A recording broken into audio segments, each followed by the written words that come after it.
Welcome guys! Just me! Hello mga guys! Welcome uli sa aking vlog. Ayan, tayo ngayon ay maggagawa ng torta spinach. Ito ang aking mga ingredients mga guys. Ito, meron tayong tinatawag na espolya, pasta espolya. Ito po yung nabibili ng ready na to. Yung ganito tsura niya.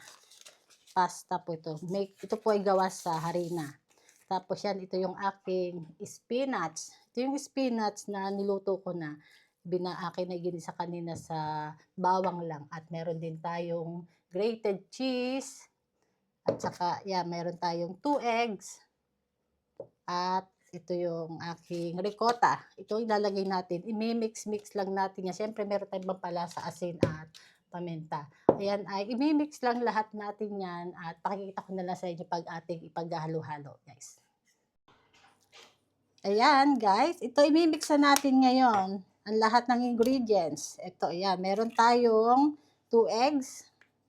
Saka ito yan. Mimix lang natin lahat ng ingredients at bago ating hahalu-haluin lang to.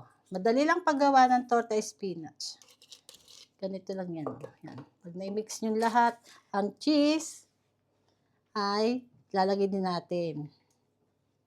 Yan, yung ating torta spinach, napakadaling gawin, simple. Yan, kung mayroon kayong spinach, may egg, cheese, any kind of cheese, pwedeng ilagay.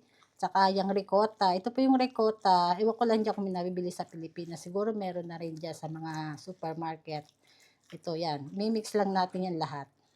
Lagyan din natin ng konting paminta. Kontik lang, tsaka konting salt. Para may lasa siya. At halu-haluin lang natin. Yan, ganitong itsura niya. Sarap po to guys. Mga torta spinach. Yan, ganito itsura pag na-mix-mix. Haluin natin mabuti para lahat malagyan ng spinach ng ricotta.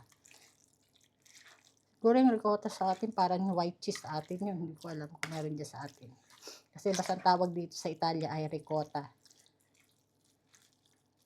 Yan ang itsura niya pag na-mix.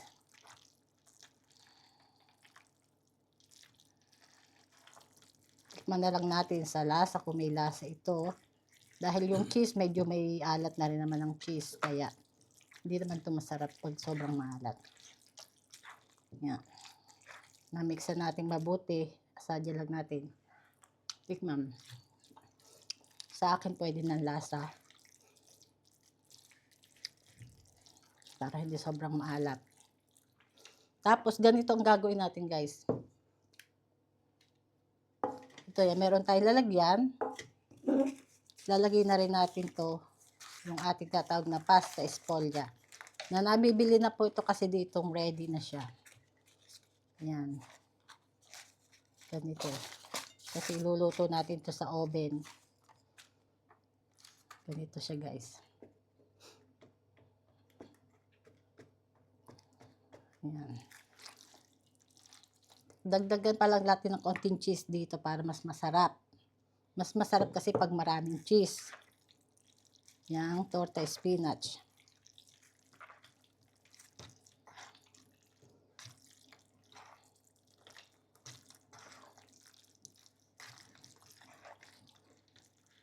At ngayon, ilalagay na natin to dito sa ating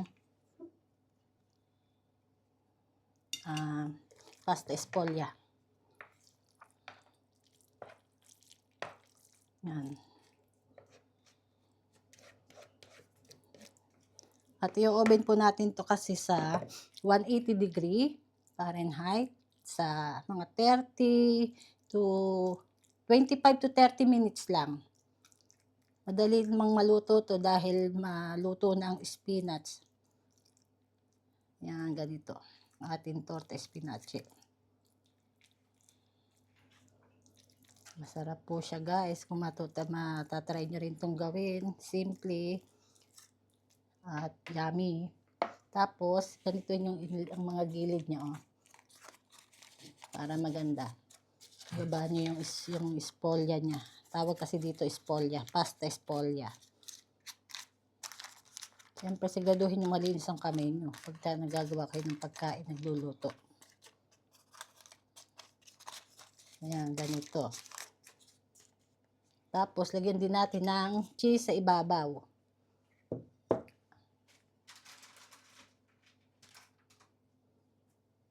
Ayan po ay pang ready na sa oven. Iluluto natin yan sa oven ng 25 to 30 minutes. Ayan. Nagpainit na ako ng oven, kaya ilagay na natin sa oven to.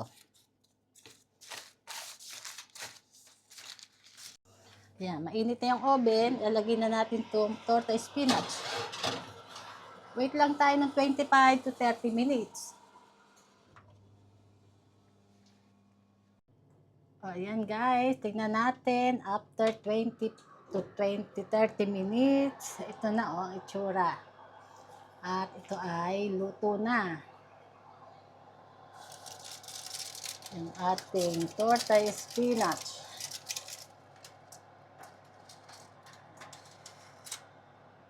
Yan ang itsura. Luto na po to guys. Yan ang itsura niya kapag naluto. Ngayon, atin munang i-rest ng mga 5 minutes bago natin yan gayatin. I-share ko rin sa inyo mamaya kapag atin yan gagayatin. Ipakita ko mamaya guys. After 5 minutes, palamig na muna natin ng konti. Ito guys, atin ang iyong i-slice. At lumamig na siya ng konti. Hinayaan ko talaga muna lumamig para mas maganda siyang i-slice dahil para buo agad ang ating torta.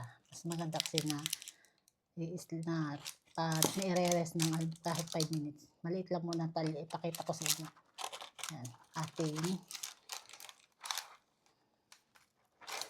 pakikita guys ang ating